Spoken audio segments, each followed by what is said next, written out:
Assalamualaikum warahmatullahi wabarakatuh. Perkenalkan, nama saya Abdullah SPDE.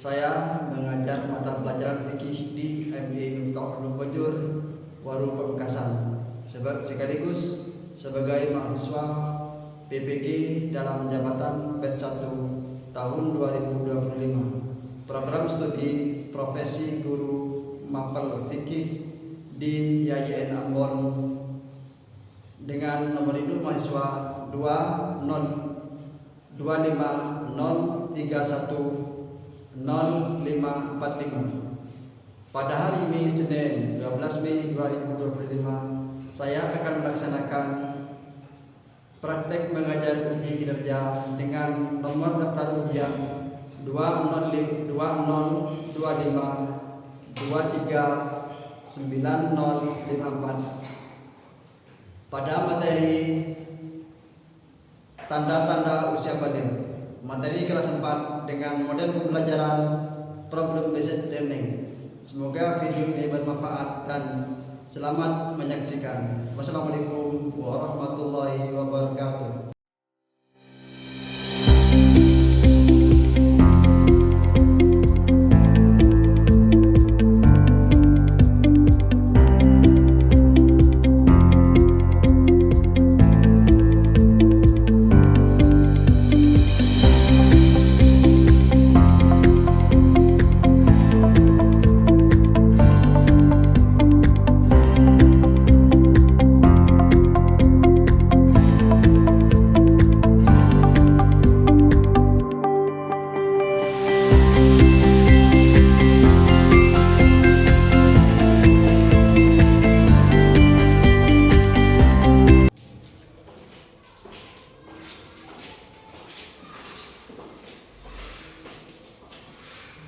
Assalamualaikum warahmatullahi wabarakatuh. Waalaikumsalam warahmatullahi wabarakatuh.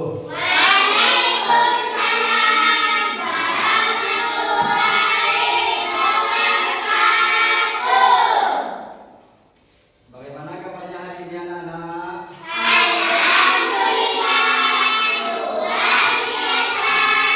Tetap semangat. Yes, yes, yes. Allahu Akbar. Terima kasih.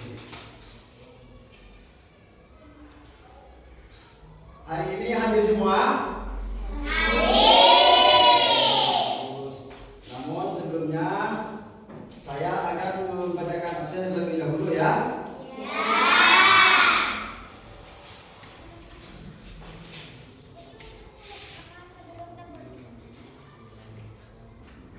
Ahmad Madani, Afifatul Millah, Ainur Ridho, Zakira Talita Zahra, Farihatul Jannah, Khairul Umam,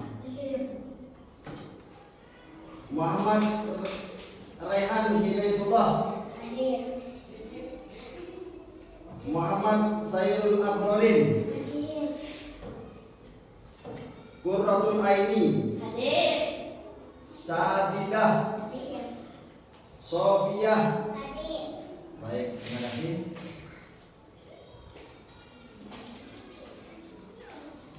Hadir semua ya? Ya. Alhamdulillah semuanya. Berarti kalau semuanya hadir, sehat semua. Mudah-mudahan kita diberi kesehatan oleh Allah Subhanahu wa Ta'ala. Tidak diberikan sakit agar supaya kita melaksanakan proses belajar mengajar kita dan tidak ada yang ketinggalan. Kalau kalian ada yang tidak masuk, berarti belajar kalian akan ketinggalan. Baik. Sekarang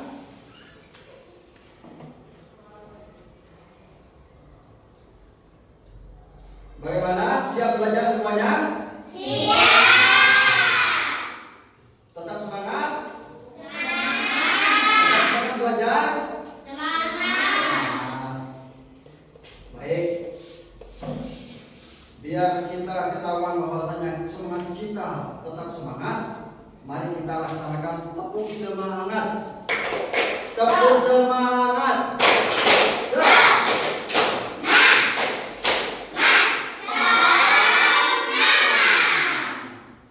Terus, baik, langsung ke materi ini ya. Baik, sebelum pelajaran kita dimulai, kita berdoa terlebih dahulu yang akan dipimpin oleh ketua kelas. Dipersilakan maju ke depan untuk ketua kelas. Abrorin.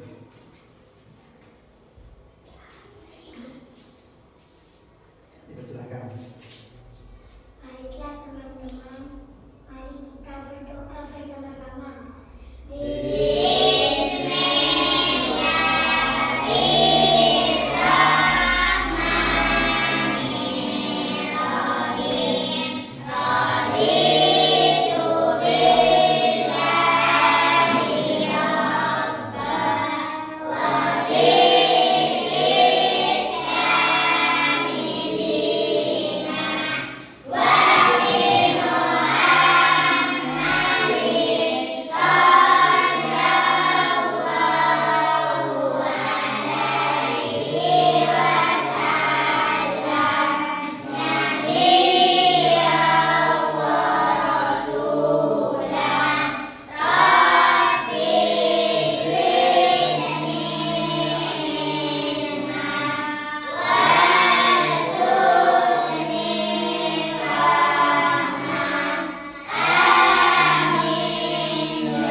Baik, terima kasih. Dipersilakan untuk kembali. Selanjutnya kita akan memasuki acara inti, yaitu proses belajar mengajar. Sekarang kita akan belajar apa anak-anak? Materi fikih, materi tentang apa? Tanda apa? Ada yang tahu itu apa, Adik? Ada yang tahu? Coba ajukan tangan yang tahu. Coba sampean. Jadi sampai. Ada yang lain? Tidak ada? Baik, kalau tidak ada, mari kita pelajari bersama-sama apa itu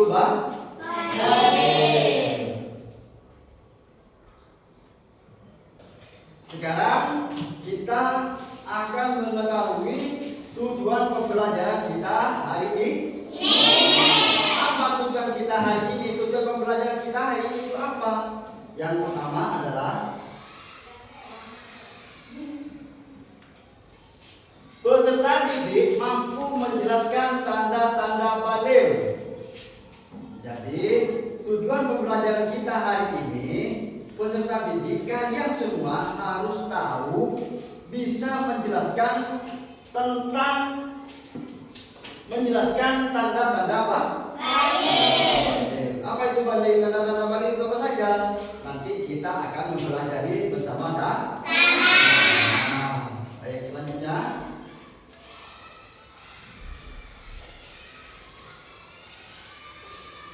Atau kedewasaan dengan benar.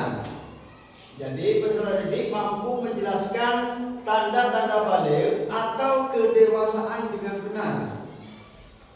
Jadi nanti setelah kita belajar bersama-sama tanda-tanda baligh, kita kalian khususnya peserta didik harus bisa menjelaskan tanda-tanda baligh atau kedewasaan dengan benar.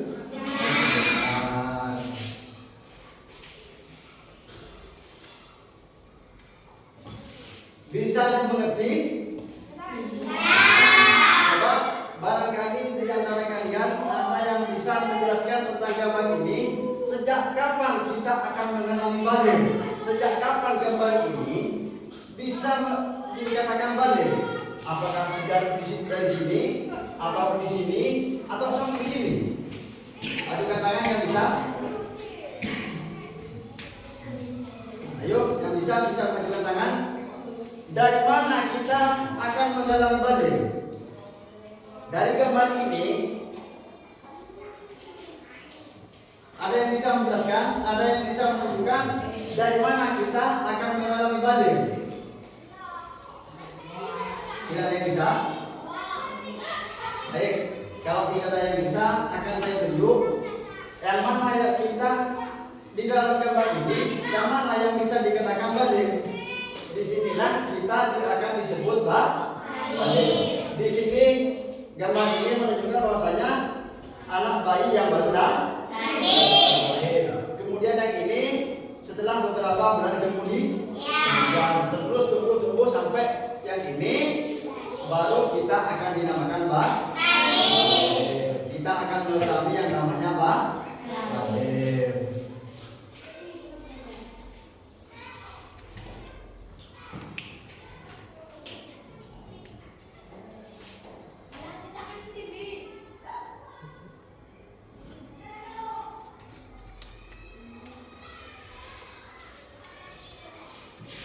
Selanjutnya, apakah kalian tahu apa itu balik?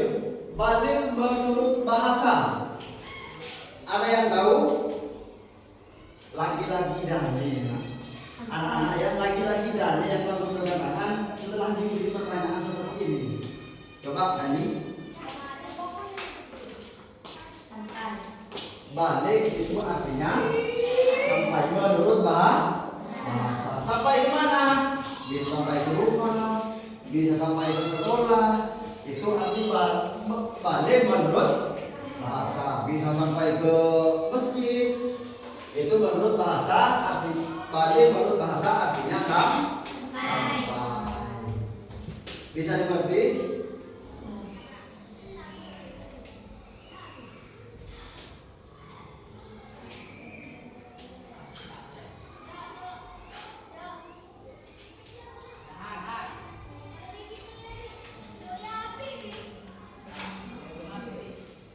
Selanjutnya, balik menurut istilah kedewasaan bagi seorang muslim.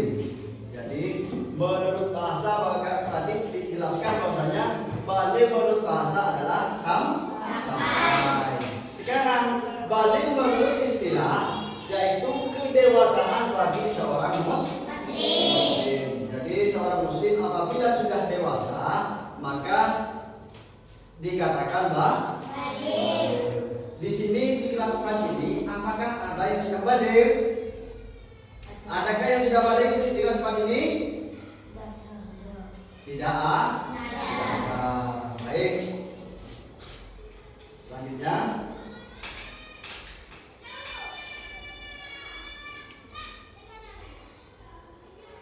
kita akan mengetahui tanda-tanda balik. Kalian apakah di kelas 4 ini, apakah ada yang sudah balik atau belum? Sekarang kita akan mempelajari, akan membahas tentang tanda-tanda balik. Yang pertama adalah mimpi basah. Kalian, apabila kalian ada yang sudah pernah mengalami yang namanya mimpi basah, berarti kalian sudah balik. Coba ajukan tangan yang sudah pernah mimpi basah. Yang pernah mimpi basah, ajukan tangan. Ada. Coba sebelum seperti itu, sebelum kita mengetahui tanda-tanda basah, mimpi basah, apa yang dinamakan mimpi basah itu? Yang dinamakan mimpi basah, coba ajukan tangan. Ayo, yang tahu? Yang namanya mimpi basah itu anak-anak seperti ini. Apabila kalian tidur pulas, baik di malam hari ataupun di siang hari, kalian tidur pulas, lalu kalian bermimpi keluar mani, baik laki-laki ataupun perempuan. Tapi kalau perempuan biasanya jarang untuk mengalami yang namanya mimpi basah.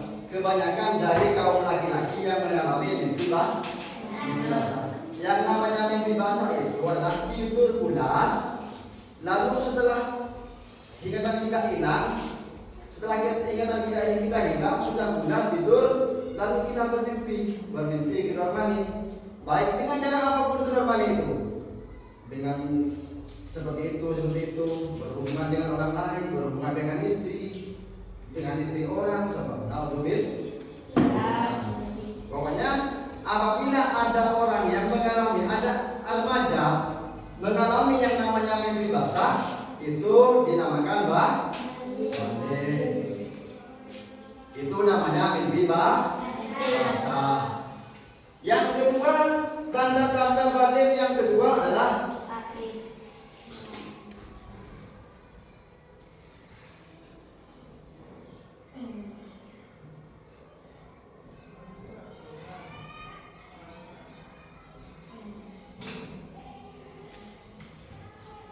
tanda-tanda balik yang kedua adalah menurut fikih bagi seorang perempuan adalah haid bagi seorang perempuan. Apabila ada yang mengalami haid bagi seorang perempuan, maka sudah masuk tanda balik. Masuk balik. Ada yang sudah mengalami haid. Yang cewek, yang perempuan ada yang sudah mengalami haid? Belum ada. Sekarang coba saya tanya sama kalian. Sekarang rata-rata umur kalian sudah berapa? Sudah berapa tahun? Rata-rata umur kalian sudah berapa tahun?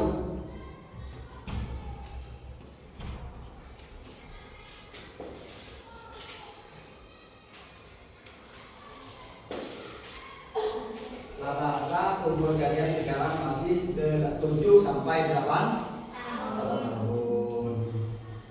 Orang biasanya anak remaja yang mengalami haid itu rata-rata berumur 9 tahun ke atas. Rata-rata berumur 9 tahun ke atas. Dari 9 tahun, 10, 9, 12 sampai tua, biasanya seorang perempuan itu mengalami yang namanya haid. Apa itu haidnya? Ada yang tahu haid itu apa? Ayo yang tahu. Dani. Kayaknya jelas semua ini yang paling aktif, yang paling pintar Dani. Ayo Dani.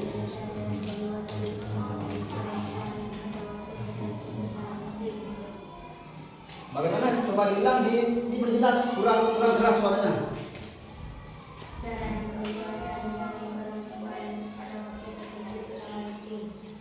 Darah yang keluar dari rahim seorang perempuan dan keluarnya secara rutin, itu namanya yang namanya haid. Apabila ada seorang perempuan keluar haid rutin setiap bulan, darah haid keluarnya biasanya setiap bulan. Apabila ada yang keluar darah rutin setiap bulan, maka itu namanya darah haid. Siapa yang mengalami haid anak? Yang mengalami haid itu siapa? Perempuan. Kalau laki-laki tidak ada laki-laki yang haid. Kalau ada orang laki-laki haid kena, maka kemaluannya harus dipotong, dirubah menjadi jenis kelamin perempuan. Jadi yang mengalami haid itu hanyalah seorang perempuan. Tidak ada orang laki-laki yang mengalami namanya haid. Baik, bisa seperti? Bisa dimengerti? Bisa. Baik, kita lanjutkan.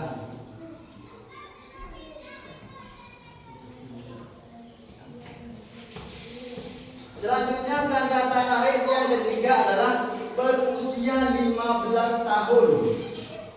Berusia 15 tahun. Kalau laki-laki berumur 15 tahun. Kalau perempuan berumur 9 tahun. Jadi kalau ada yang sudah berumur 9 tahun, maka kalian sudah balik. Kalau sudah balik, kalian harus mematuhi larangan-larangan Allah dan mematuhi perintah Allah dan menjauhi larangan-larangan Allah. Jadi kalau kalian laki-laki Sudah balik. Dan perempuan berumur 9 tahun. Baik, sudah mengerti? Iya. Coba sebelum kita melanjutkan ke materi selanjutnya, barangkali ada yang mau ditanyakan tentang masalah haid atau usia balik, tentang masalah balik.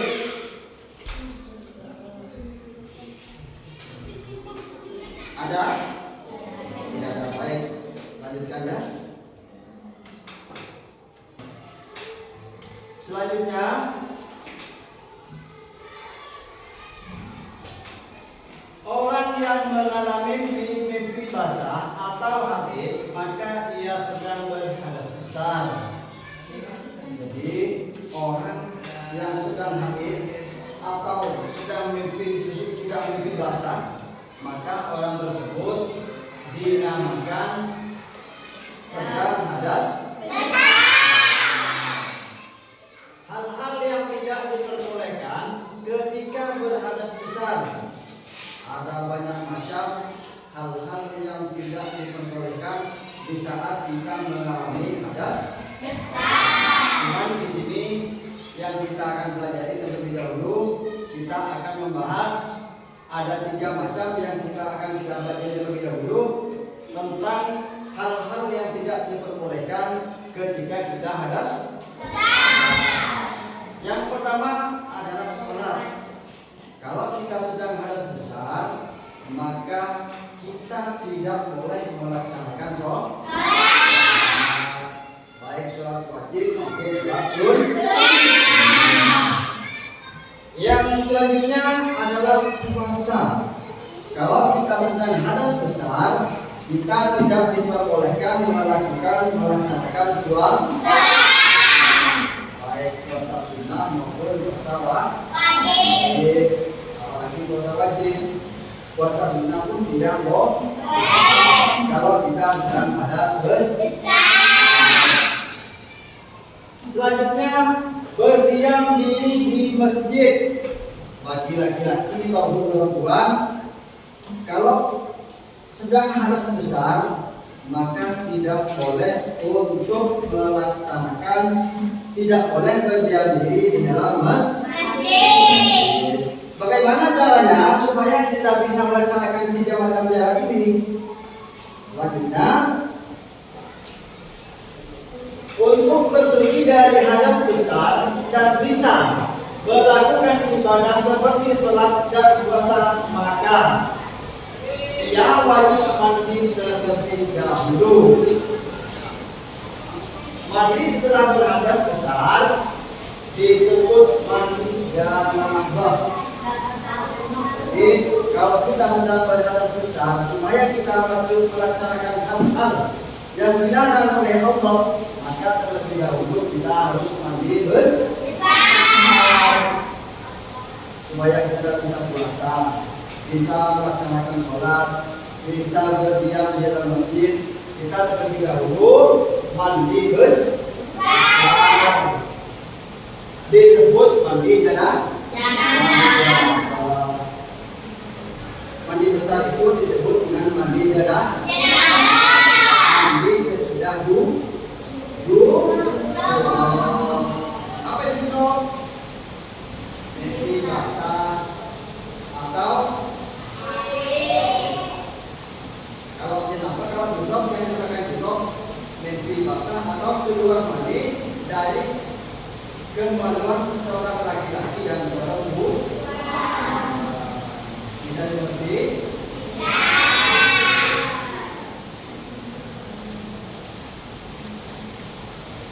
Selanjutnya tata cara mandi junub supaya mandi kita sah, mandi kita diterima oleh Allah, maka kita akan mempelajari tata cara mandi junub.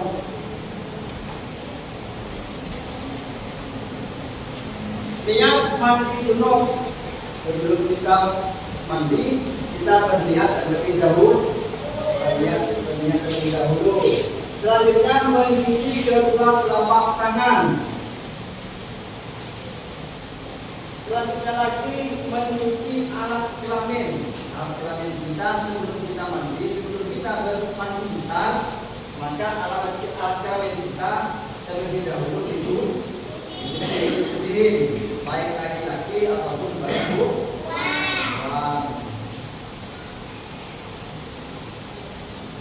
Selanjutnya berwudu seperti mau sholat. Berwudu seperti kita mau melaksanakan sholat. Bagaimana wudu kita melaksanakan sebelum melaksanakan sholat? Maka seperti itu juga kita melaksanakan wudu sebelum melaksanakan mandi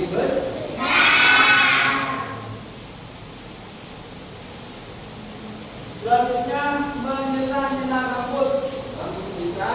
Kalau ada produk di atas kepala kita, produk rambut kita diambil dibuka terlebih dahulu, maka disiram air sambil disela-sela seperti ini, ya, sebelum mandi. Kenapa? Agar supaya air yang kita siram dari atas nyampe ke kulit yang ada di kepala. Karena kalau air yang disiramkan dari atas kepala tidak sampai ke kulit yang ada di kepala kita, maka mandi kita tidak sah.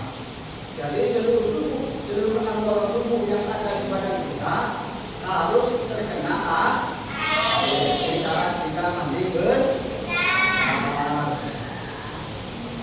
Selanjutnya menuangkan air ke seluruh tubuh. Dimulai dari ujung rambut sampai ujung mulai dari paling atas yang ada di tubuh kita sampai paling bawah, semuanya harus disiram air, harus terkena air semuanya. Selanjutnya membasuh kaki kita harus dibasuh. Takutnya ada benda atau apa? Iya, takutnya ada benda yang menyebabkan tidak menyerapnya air ke dalam kulit yang ada di kaki. Baik, telah kita pelajari mulai dari menyambut masa batin sampai selesai, tata cara mandi janabah dan seterusnya.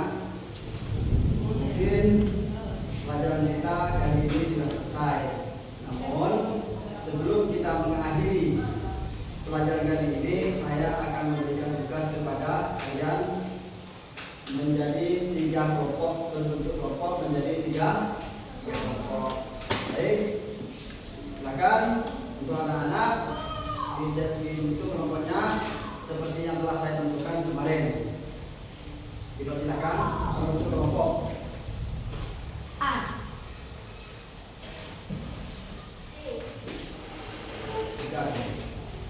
Sebelum kalian mengerjakan tugas yang akan saya berikan, perhatikan terlebih dahulu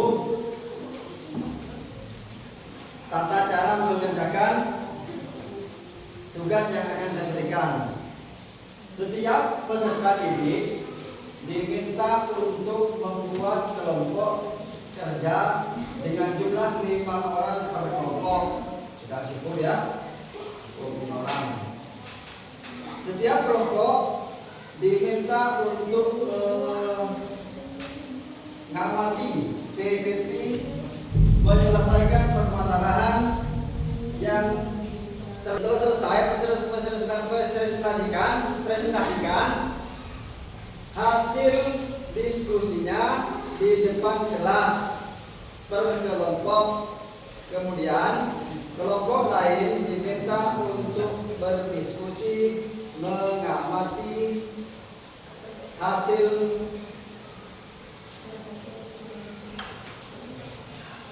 presentasi kelompok lainnya. Baik. Ya.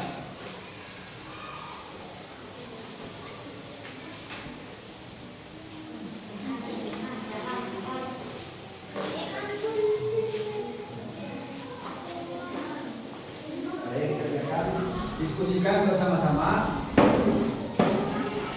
Didiskusikan bersama ketua kalian.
Waktu mengerjakan tugas, limitnya 10 menit.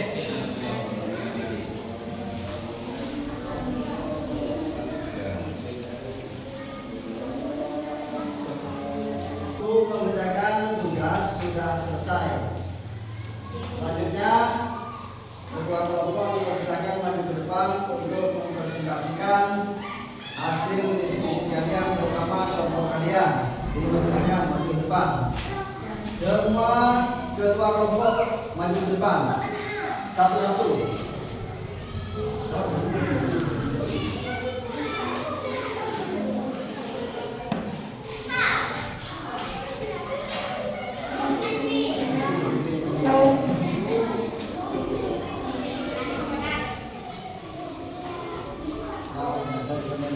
Baik, dipersilakan untuk ketua kelompok untuk mempresentasikan hasil diskusi kalian yang telah kalian lakukan dari 10 menit sebelumnya.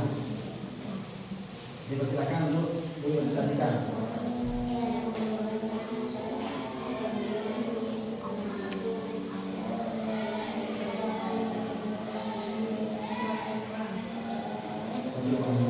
Selanjutnya kelompok nomor 2.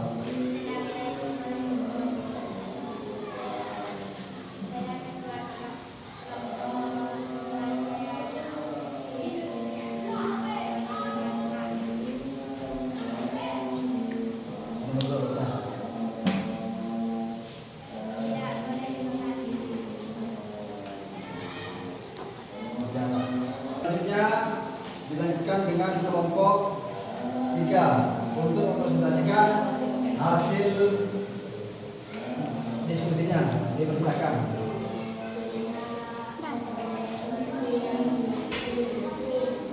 Assalamualaikum.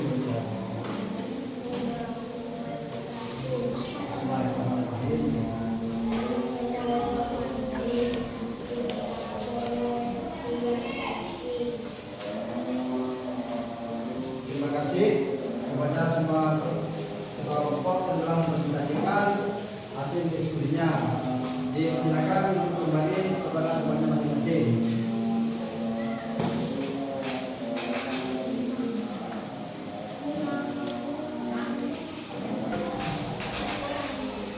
Kesimpulan kita hari ini adalah menyambut masa balik. Kesimpulannya adalah tanda-tanda balik adalah yang pertama adalah mimpi bah.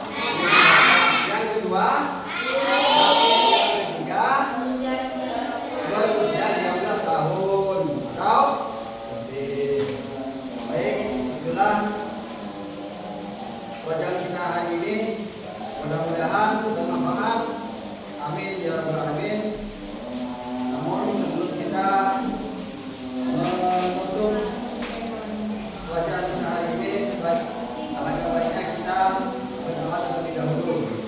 Berdoa di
tema yang sama, melanjutkan pelajaran yang kita pelajari hari ini.